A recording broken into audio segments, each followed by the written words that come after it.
जय हिंद दोस्तों। आज पढ़ेंगे फिजिक्स और फिजिक्स में पढ़ेंगे प्रकाश का परावर्तन। तो आइए देखते हैं जो प्रकाश का परावर्तन होता है क्या। तो सबसे पहले देखेंगे प्रकाश क्या होता है। प्रकाश यानी कि लाइट।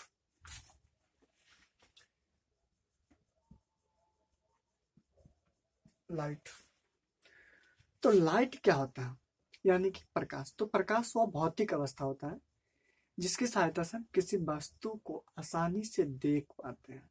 यानी कि प्रकाश के माध्यम से किसी वस्तु को क्या करते हैं, देखते हैं।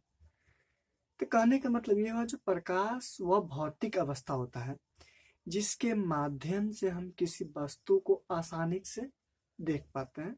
वह क्या कहलाता है, प्रकाश। क्या कहलाता है, प्रकाश। ठीक, प्रकाश कहलाता है यानी कि लाइट कहलाता है। लाइट का अगर विशेषता की बात करेगा हम, लाइट की विशेषता की अगर हम बात करें जी भाई, लाइट का विशेषता क्या होता है। तो पहला देखेंगे, प्रकाश एक ऊर्जा का स्रोत होता है। अब बोलेंगे सर ये क्या बात हुआ, प्रकाश एक ऊर्जा का स्रोत होता है। तो सही बात है, प्रकाश एक ऊर्जा का स्रोत होता है। यानी जब आप दिन में अगर धूप उगे, अगर कुछ देर उसमें रहते हैं, ठंडी में तो असर नहीं पड़ेगा लेकिन गर्मी में जरूर आपको असर पड़ेगा। गर्मी में क्या पड़ेगा, जरूर असर पड़ेगा। कुछ देर आप रहिए तो पता चला आप ठंडा है और धूप में कुछ देर रहने के बाद क्या करेगा, आपको हीट कर देगा। ये हीट करने की प्रक्रिया क्या होता है, तो प्रकाश, प्रकाश का विशेषता होता है। तो पहला हो गया, प्रकाश एक ऊर्जा का स्रोत है। ऊर्जा का स्रोत है। ऊर्जा का क्या है, स्रोत है। स्रोत भाई, ऊर्जा का स्रोत। स्रोत का मतलब क्या हुआ, तो स्रोत का मतलब होता है जो ऊर्जा देता है, यानी कि देने वाला एक माध्यम है।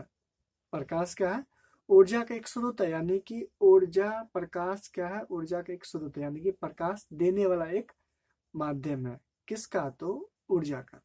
Concept clear. उसके बाद देखेंगे, प्रकाश हमेशा सीधी रेखा में गमन करता है। बोलेंगे सर ये कौन बात हुआ, तो आपके पास बड़े सेल वाला, यानी कि पहले बैटरी वाला टॉर्च चलता था।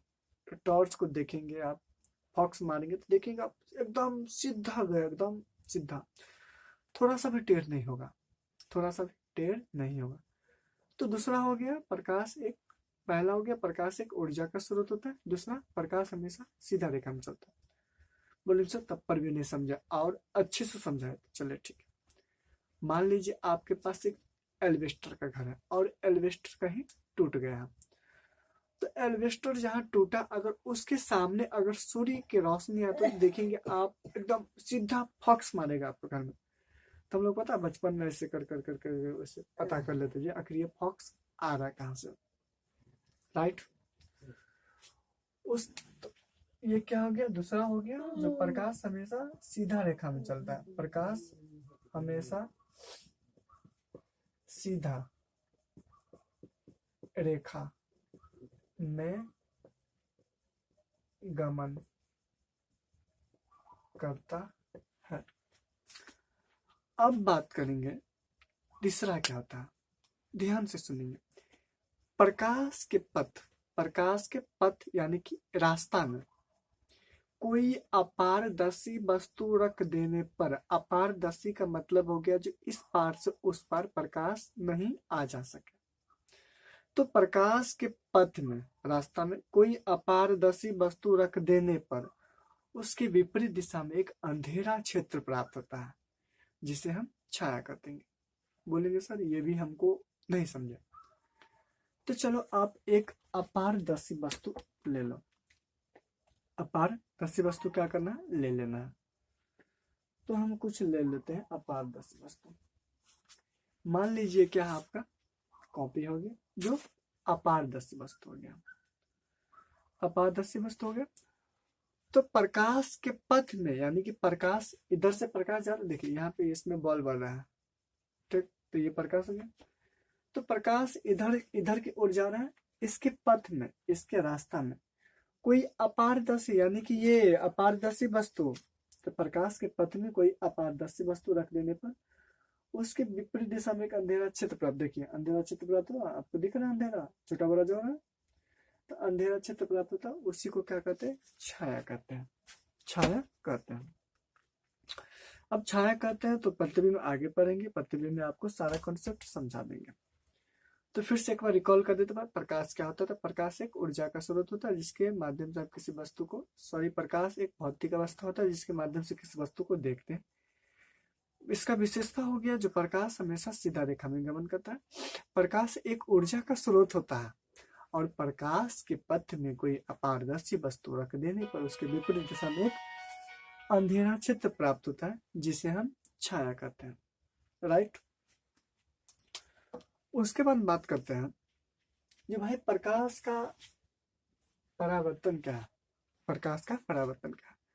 तो आपको छोटा सा कॉन्सेप्ट ध्यान रखना, आप रोड पे दौड़िए, रोड पे दौड़ रहे हैं, उधर से गाड़ी आ रहा है, गाड़ी में आप टकराए और रोड पर क्या हुआ, टकरा के वापस गिर गई, यह घटना क्या कहलाए, प्रकाश का परावर्तन। यानी कि गाड़ी में टकराएंगे और वापस गिरेंगे तो यह घटना क्या कहलाएगा, प्रकाश का परावर्तन। अब बोलेंगे सर इसको एक्सपेरिमेंट करने के लिए ट्राई करना, पर नहीं, ट्राई नहीं करना, नहीं तो पता चला एक्सपेरिमेंट करने के चक्कर में आपका एक्सपेरिमेंट हो गया।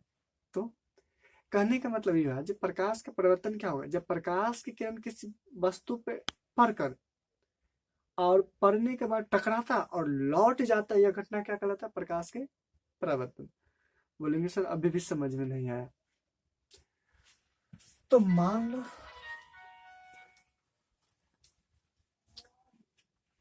लो ये आपका क्या हो गया, दर्पण हो गया। मान लो ये लाइन है लेकिन मान लो दर्पण है, बोलेंगे सर ये कैसा कौन सा दर्पण होता है, मान लो, लेकिन दर्पण ऐसा होना चाहिए जो एक भाग से क्या होना चाहिए, रंगा होना चाहिए, एक भाग से क्या होना चाहिए, रंगा होना चाहिए। अब ये नहीं प्रकाश डाले तो रंगा नहीं रहेगा, तो प्रकाश के परावर्तन की जगह पे अपवर्तन हो गया, टकराने की जगह पे हेलिए जाएगा, तो परावर्तन की जगह पे अपवर्तन हो गया। इसलिए एक क्या लेंगे, दर्पण ले लिए, दर्पण में एक भाग रंगा हुआ रहना चाहिए, ठीक। बोलेंगे सर ना समझ गए।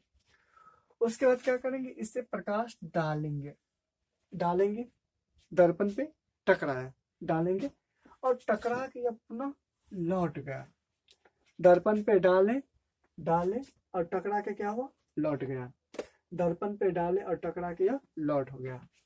तो यह घटना क्या कहलाता है,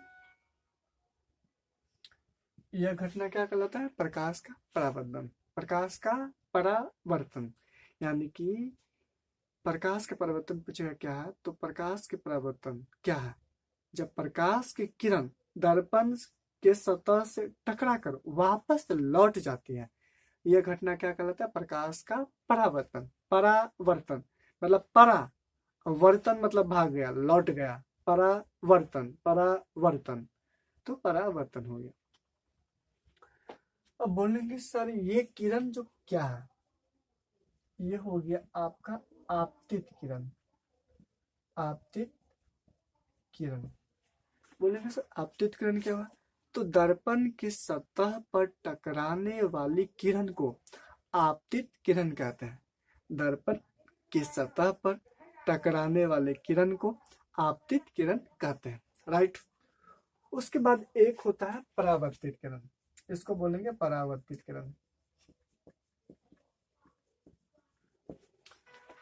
बोलेंगे सर परावर्तित किरण क्या है, तो दर्पण के सतह से टकराया और वापस लौट गया, यह घटना क्या कहलाता, सॉरी, दर्पण के सतह पर टकराने वाले किरण को आपतित किरण कहते हैं और दर्पण के सतह पर टकरा कर लौट जाने वाली किरण को क्या बोलेंगे, परावर्तित किरण, परावर्तित किरण। अब उसके बाद मान लेते हैं, देखिए आपको हमको कैसे पता चलना है जो कितना प्रकाश का परावर्तन का मतलब आपतन कोण है और कितना परावर्तन कोण है, इसको मान निकालने के लिए आपको क्या पड़ेगा, एक काल्पनिक रेखा देना पड़ेगा। एक क्या देना पड़ेगा आपको, एक काल्पनिक रेखा, काल्पनिक रेखा। तो वही काल्पनिक रेखा को बोलेंगे अभिलंब, क्या बोलेंगे, अभिलंब। बोलेंगे सर अभिलंब क्या है, तो अभिलंब एक काल्पनिक रेखा होता है जिसके माध्यम से आपतन कोण और परावर्तन कोण को फाइंड किया जाता है, यानी कि निकाला जाता है। अभिलंब एक काल्पनिक रेखा होता है जिसके माध्यम से क्या किया जाता है, तो आपतन कोण परावर्तन कोण। लो अभी तो नया टॉपिक आपतन कोण परावर्तन कोण का, फिर नया टॉपिक, चलिए देखते हैं। तो ये तो आपका हो गया अभिलंब, अभिलंब, राइट। उसके बाद एक टॉपिक नया आया जो अभिलंब आपतन कोण का है। तो ध्यान से देखेंगे, अभिलंब और आपतित किरण के बीच में बने कोण को आपतन कोण कहेंगे। अभिलंब और आपतित किरण के बीच में बने कोण को क्या बोलेंगे, आपतन कोण। आपतन कोण, तो इसको बोलेंगे आपतन कोण। आपतन कोण बोलेंगे सर, आपतन कोण को किससे सूचित किया जाता है, तो स्मॉल आई से सूचित किया जाता है आपतन कोण को, स्मॉल आई से। और एक होता है परावर्तन कोण। परावर्तन कोण, ये अभिलंब और परावर्तित किरण के बीच में बने कोण को क्या बोलेंगे, परावर्तन कोण। परावर्तन कोण बोलेंगे सर, याद कैसे रखेंगे, तो जहां आपतित किरण है वहां आपतन कोण, जहां परावर्तित किरण वहां परावर्तन कोण, बस अभिलंब को रखना। तो आपतित किरण और अभिलंब के बीच में बने कोण को क्या कहते हैं, आपतन कोण, जिसे स्मॉल आई द्वारा सूचित किया जाता है। और आप परावर्तित किरण और अभिलंब के बीच में बने कोण को क्या बोलते हैं, परावर्तन कोण, जिसे स्मॉल आर से सूचित किया जाता है, जिसे स्मॉल आर से सूचित किया जाता है। बोलेंगे सर प्रकाश के परावर्तन के कितने नियम, तो बोलेंगे प्रकाश के परावर्तन के दो नियम होते हैं। कितने नियम होते हैं, दो नियम। दो नियम, प्रकाश के परावर्तन के कितना नियम था, प्रकाश के परावर्तन का दो नियम होता है। प्रकाश के परावर्तन के दो नियम होते हैं। बोलेंगे पहला नियम क्या होता है, तो ध्यान से देखेंगे एकदम अच्छे से। पहला नियम कहता है प्रकाश के पहला नियम जो आपतित किरण परावर्तित किरण, आपतित किरण परावर्तित किरण और आपतन बिंदु पर खींचे गए लंब। अब बोलेंगे सर आपतन बिंदु क्या हुआ, तो इसी को कहते हैं आपतन बिंदु। आपतन बिंदु, इसको क्या कहते हैं, बोले आपतन बिंदु। तो आपतित किरण और परावर्तित किरण तथा आपतन बिंदु पर खींचे गए अभिलंब तीनों एक ही बिंदु पर होते हैं, या एक ही तल पे होते हैं, या एक ही स्थान पे होते हैं। आप तीनों में से कुछ भी बोल सकते हैं। तो पहला हो गया जो आपतित किरण, आपतित किरण कॉमा परावर्तित किरण तथा आपतन बिंदु पर खींचे गए लंब तीनों एक ही तल पर होते हैं, एक ही तल पे होते हैं। फिर से एक बार रिकॉल कर लेते हैं, आपतित किरण परावर्तित किरण और आपतन बिंदु पर खींचे गए अभिलंब तीनों एक ही तल पे होते हैं, या एक ही बिंदु पर होते हैं, या एक ही स्थान पे होते हैं। आप तीनों में से कुछ भी बोल सकते हैं। ये प्रकाश के परावर्तन का पहला नियम हुआ। उसके बाद कहता है दूसरा, जो आपतन कोण परावर्तन कोण के बराबर होगा। आपतन कोण परावर्तन कोण के क्या होगा, बराबर होगा। आपतन कोण परावर्तन कोण का बराबर है। आपतन कोण परावर्तन कोण के बराबर होते हैं। ये हो गया आपका प्रकाश के परावर्तन के नियम। तो प्रकाश पढ़ा दिया आपका, प्रकाश का विशेषता पढ़ा दिया आपका, प्रकाश के परावर्तन क्या होता है, प्रकाश के परावर्तन के कितने नियम होता है, यानी कि प्रकाश संबंधी सारा बात खत्म। उसके बाद बात करते हैं आगे, इससे जस्ट थोड़ा सा आगे चलते हैं।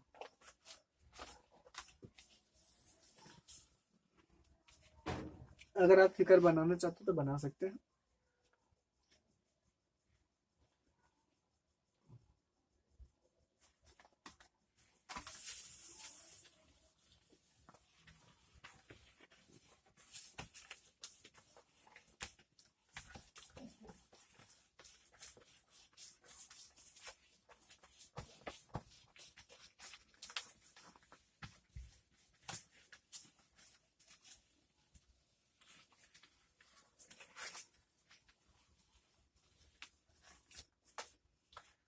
अब थोड़ा सा आगे कर, थोड़ा सा एक छोटा सा टॉपिक लेते हैं।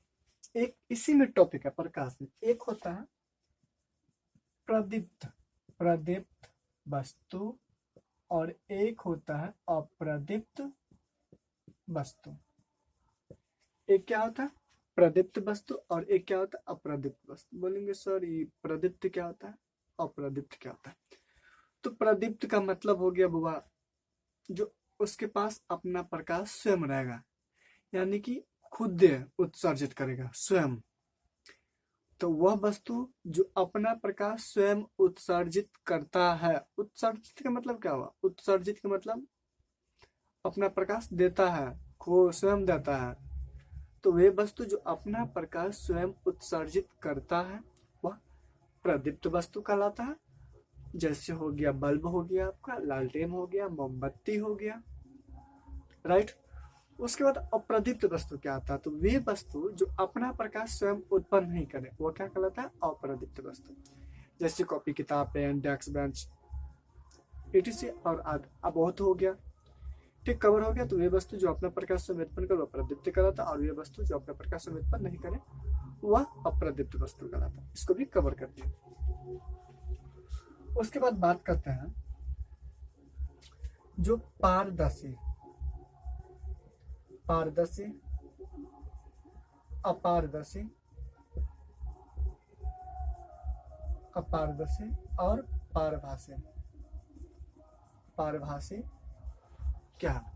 पारदर्शी वस्तु क्या है, अपारदर्शी वस्तु क्या और पारभासी वस्तु क्या? एक छोटा सा सिंपल सा एग्जांपल ले लेते हैं, छोटा सा डेफिनेशन के माध्यम से एग्जांपल समझ।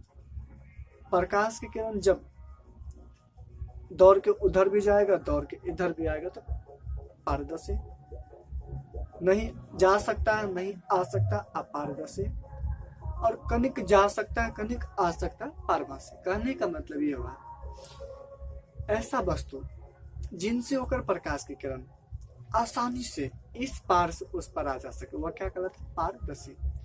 जैसे एग्जाम्पल में हो गया आपका दर्पण, बिना लेप वाला दर्पण हो गया।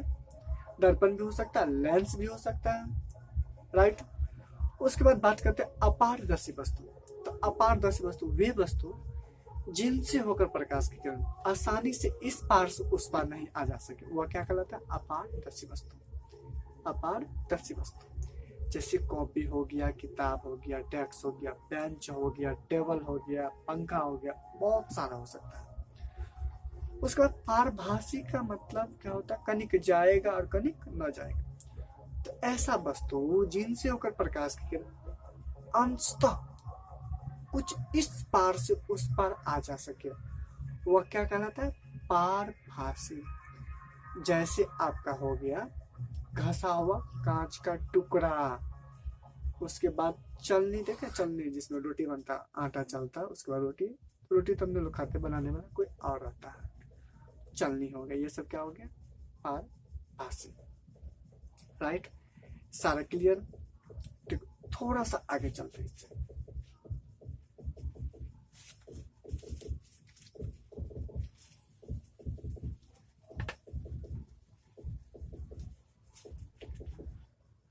तो मेरे हिसाब से वीडियो थोड़ा बहुत बड़ा हो जाएगा, तो आज इतना ही कॉन्सेप्ट को क्या करते हैं? कवर करते हैं। और आप अपने कॉपी में अच्छे से इसको क्या करेंगे? नोट कर लेंगे। जब तक के लिए जय हिंद, मिलेंगे नेक्स्ट वीडियो में।